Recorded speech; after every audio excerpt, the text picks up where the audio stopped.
Tu souhaites lancer un business ou une activité et tu n'as pas d'argent. Tu souhaites lancer une activité rentable, un business pérenne, durable, mais tu n'as rien en poche. Tu as zéro. Cette vidéo, c'est pour toi.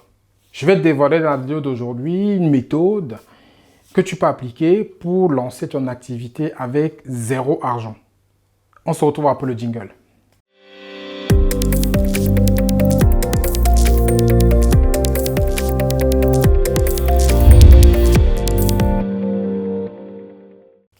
Bonjour à tous et à toutes, je suis Franck Aigné.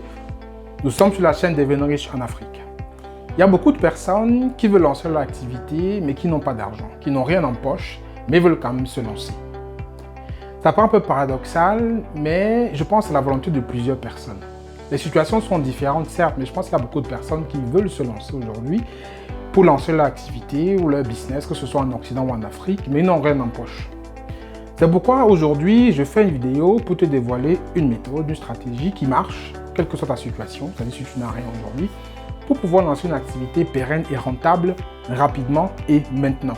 C'est une méthode qui marche, qui a déjà fait ses preuves, que toi aussi tu peux appliquer et tu verras les preuves par la suite. Sans plus tarder, je te parle de la première étape. La première étape, c'est quelque chose qui va peut-être pas te plaire, qui va peut-être pas plaire à beaucoup de personnes, mais c'est la vérité. C'est une étape qui est cruciale, qui est fondamentale, qu'il faut vraiment que tu appliques. C'est la première étape, la première marche. Sans cette marche, si tu n'as pas d'argent, tu ne peux pas faire d'activité ni de business. Cette première étape, c'est qu'il faut que tu trouves un travail. Oui, il faut trouver un job, tu m'as bien entendu. Quel que soit le job que tu trouves, quel que soit le travail que tu trouves, tu dois trouver un travail pour pouvoir avoir un flux de revenus. Si tu n'as pas de flux de revenus, ça va être compliqué de même penser à faire une entreprise, en fait, à toi lancer le business. Parce que lancer le business, ça demande quand même un peu de capital.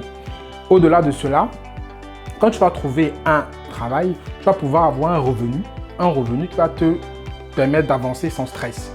Parce que qu'on le veuille ou pas, on a des charges fixes auxquelles il faut faire face, qu'il vente ou qu'il neige. Tu dois manger, tu dois t'habiller, tu as des enfants, tu dois t'en occuper, tu dois payer ton loyer, tu dois faire des choses, tu es obligé de le faire quelles que soient les circonstances. Donc si tu te lances dans une activité, déjà il te faut du capital, mais au-delà de ça, tu as une activité en n'ayant pas de revenus qui rentrent, ça va être compliqué pour toi. Parce que tu vas fonctionner en mode désespéré. Tu vas fonctionner en mode où tu vas courir derrière les clients tout le temps, courir derrière les projets, même ceux qui ne te plaisent pas, et tu vas forcément souvent peut-être mal faire le travail. Mais par contre, encore au-delà de cette partie où tu vas désespérer, si tu as un flux de revenus qui rentre, ça te permet d'avancer sans stress. Un flux de revenus qui va rentrer va te permettre de pouvoir épargner certaines quantités d'argent. Et ça va te permettre aussi de faire plusieurs choses. Quand tu commences une activité, tu as besoin d'avoir un peu de capital pour investir, pour faire plus vite avancer ton entreprise. Tu as peut-être besoin de prendre un coach pour t'accompagner, ça fait des heures que tu dois payer. Tu as peut-être besoin de te former, ça fait des choses que tu dois payer. Tu as peut-être besoin d'acheter des livres pour lire, tu dois les payer aussi. Tu as peut-être besoin d'embaucher, je ne sais pas, un graphic designer pour te faire tes cartes de visite et machin. Tu as besoin de payer. Et tu as aussi besoin de ces services qui sont basiques quand tu te lances, de faire un peu de publicité sur Internet ou sur d'autres pages des réseaux sociaux. Donc tu as besoin un peu de capital. Ça, c'est la première raison pour laquelle il faut que tu aies un flux de revenus pour pouvoir penser à lancer ton activité. Et ce flux de revenus ne te viendra que d'un travail salarié, à moins que tu ailles braquer, voler. Mais je ne fais pas l'apologie du vol et du braquage dans cette chaîne-là. Donc tu es obligé de travailler pour avoir des revenus et épargner une partie pour pouvoir te lancer. Deuxième raison pour laquelle j'avais un flux de revenus, c'est que ça va t'enlever un stress. Le stress, en fait, de pouvoir avancer paisiblement, calmement, à ton rythme, en fait. Parce que tu sais que tu n'auras plus de problème de fin de mois, comme on dit souvent. Tu n'auras plus de problème de famine, tu n'auras plus de problème de payer tes loyers, payer tes charges. Tu seras tranquille, donc tu pourras avancer calmement parce que tu sais que chaque mois, tu auras un revenu qui va venir d'un travail salarié que tu auras trouvé. Donc ça, c'est la première étape que tu dois faire si tu veux te lancer et que tu n'as pas d'argent, c'est de trouver un travail pour les raisons que je t'ai expliquées il y a quelques minutes déjà. Maintenant, tu as trouvé un travail, tu as un flux de revenus qui arrive, tu peux épargner une partie pour pouvoir maintenant passer à la seconde étape, qui est la seconde étape qui va être d'acquérir des compétences à haute valeur ajoutée. C'est quoi une compétence à haute valeur ajoutée? C'est une compétence en fait qui facilite la vie des gens ou qui fait gagner beaucoup d'argent à une entreprise. Donc, c'est des compétences en fait que tu dois essayer d'acquérir rapidement pour pouvoir être tout de suite marketable, donc être tout de suite vendable sur le marché en fait. N'acquiers pas des compétences qui vont te permettre de ne pas décoller. Acquiers ces compétences-là parce que tu sais que derrière, quand tu les auras acquises, tu pourras très facilement les vendre à des particuliers ou à des entreprises. Pour te guider, je donne par exemple dans la vidéo en description 49 idées de compétences que tu peux acquérir. Ce sont des compétences qui sont très demandées. Je donne aussi le niveau de revenu que tu peux avoir en pratiquant ces métiers-là. Donc tu peux télécharger ce fichier, ça peut t'inspirer, peut-être pour trouver d'autres idées que tu peux te lancer par rapport à ta compétence que tu as aujourd'hui, pour pouvoir te lancer rapidement. Et tu vas pouvoir comme ça monter en compétence, monter en excellence, en fait, masteriser et apprendre cette compétence de valeur ajoutée que tu veux proposer aux gens.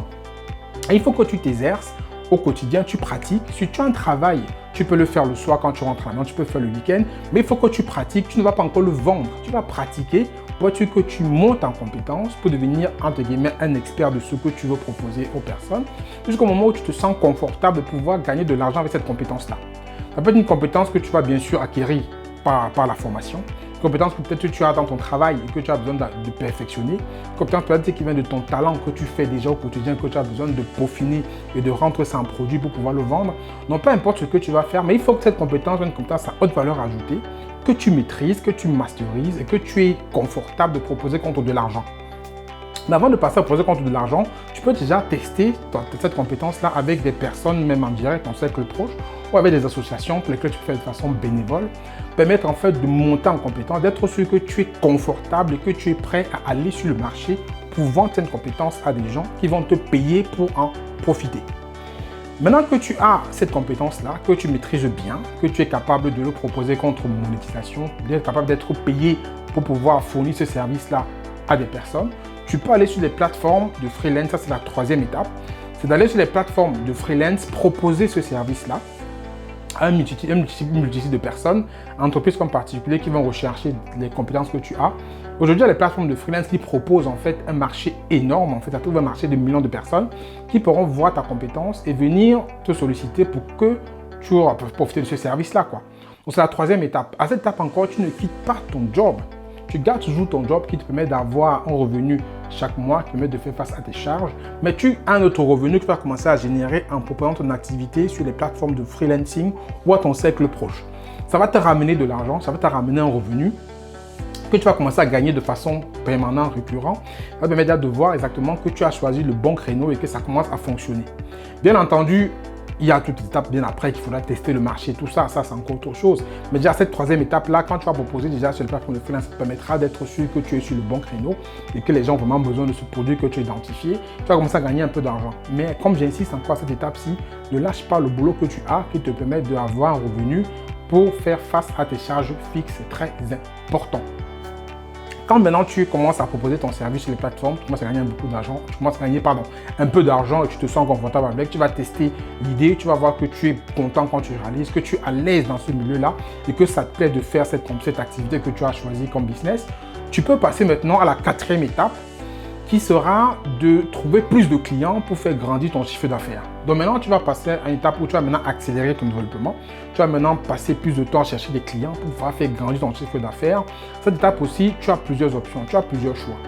Quand tu vas pouvoir avoir plusieurs clients jusqu'à ce que tu pourras gagner de l'argent qui va peut-être compenser ce que tu as déjà en salaire et que tu as même un bénéfice un peu plus, quoi. On va dire un cas très simple, peut-être un salaire de 4 000 euros, je vais dire 2 500 euros, 4 000 euros, et que derrière, ton activité freelance te rapporte aussi 4 000 euros. Donc tu peux ça, les deux se compensent déjà. Il ne faut pas 4 000 euros sur un mois, il faut 4 000 euros sur 2, 3, 4 mois. Il faut que ce soit récurrent, pour que tu sois sûr au moins que tu peux garantir de gagner ça, quel que soit le mois, chaque fois en fait, ces montants-là. Quand tu atteins ce niveau-là maintenant, tu as plusieurs options qui se proposent à toi. Tu as plusieurs options, tu as 3 options principalement. Première option, en fait, tu peux décider de garder ton activité de salarié qui te ramène de cash et de pratiquer cette activité de freelance en parallèle. Ça te fera 2 sources de revenus et tu peux donc décider que le revenu qui vient de ton travail de salarié te permet de faire face à tes charges quotidiennes, tes charges fixes. Et le revenu qui vient de ton freelance, ce que tu fais en temps partiel à des autres horaires, te permet d'embrasser d'autres opportunités. Donc tu vas dire l'argent que je gagne avec mon activité de freelancing sur Internet me permet peut-être de embrasser d'autres opportunités, peut-être comme l'élevage agriculture en Afrique, ou même d'ouvrir une boutique en ligne, ou peut-être une boutique en physique. Donc tu prends cet argent-là pour pouvoir multiplier, peut-être aussi là en bourse, il y a plusieurs investissements que tu peux faire avec. Donc tu vas dire, voilà, cette activité, je garde mon travail de salarié, c'est mon revenu fixe qui permet de faire face à mes charges. Et le travail et le revenu que je génère de mon travail de freelance, je l'investis, j'embrasse d'autres opportunités avec pouvoir faire grandir ma richesse, quoi. Donc ça, c'est une première option.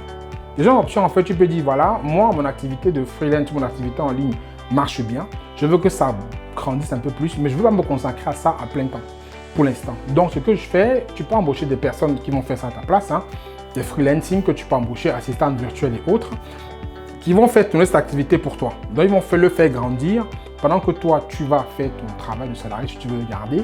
Et tu auras toujours deux sources de revenus qui vont être ton salaire et ta source de revenus de travail de freelance. Et tu peux faire ça autant que tu veux. Hein. Tu peux grandir. Tu fais les deux. Et tu prends l'activité de freelance que ça te génère, l'argent que te génère l'activité de freelance pour investir dans autre chose. Moi, j'insiste toujours, il faut que ce complément de revenus que tu gagneras de cette activité complémentaire, si tu veux garder ton emploi, que tu le fructifies, que tu le multiplies, que tu le mets dans d'autres activités pour pouvoir avoir plusieurs sources de revenus en plus. Troisième et dernière option que tu as, c'est que tu peux décider, quand tu réussis à gagner assez d'argent pour compenser ce que tu as en salaire, de te mettre à plein temps dans ton activité de business. Tu dis, voilà, maintenant je veux construire mon entreprise, j'ai envie que ça grandisse, que ça devienne quelque chose de costaud et j'ai besoin de me mettre dessus à 100%. Dans ce cas, tu peux lâcher ton job, tu peux maintenant aller approcher des collaborateurs qui vont travailler avec toi ou des freelances bien entendu aussi pour faire grandir ton activité et te mettre à fond dedans pour l'amener sur le taureau du succès. Donc c'est le choix, c'est chacun qui fait son choix. Il n'y a aucun choix qui est meilleur que l'autre. Hein. Bien entendu, si tu veux gagner beaucoup plus, assez vraiment de façon très focus, la troisième option est la meilleure, mais les deux autres options ne sont pas aussi mauvaises. Hein. Tout dépend de ton plan de vie, ton plan de carrière, ce que tu veux faire de ta démarche entrepreneuriale. Donc voilà à peu près les 4 étapes par lesquelles tu dois passer. Si tu n'as pas d'argent, si tu n'as rien en poche et que tu veux lancer une activité en 2021 ou plus tard, il faut que tu passes par ces 4 étapes-là et tu vois que les résultats seront concrets, probants. Et c'est une méthode en fait que j'ai parlé de ça sur la chaîne ici et les gens appliquent et ça marche. C'est pour ça que je te la répète aujourd'hui pour que tu puisses bien en prendre conscience et que tu te lances donc, si tu n'as rien, en passant par ces étapes-là pour pouvoir arriver au bout, construire un business qui est rentable. Voilà ce que je vais le partager avec toi aujourd'hui. J'espère que la vidéo t'a plu. Donc je t'invite à ne pas être chiche, à partager au plus grand nombre de personnes dans tes groupes WhatsApp, tes pages Facebook. Et si ce n'est pas encore le cas, je t'invite à t'abonner à la chaîne, à activer la cloche de notification pour ne louper aucune vidéo qu'on va publier ici. C'était Franck Kenyé, je te dis à très bientôt dans une prochaine vidéo. Ciao, ciao.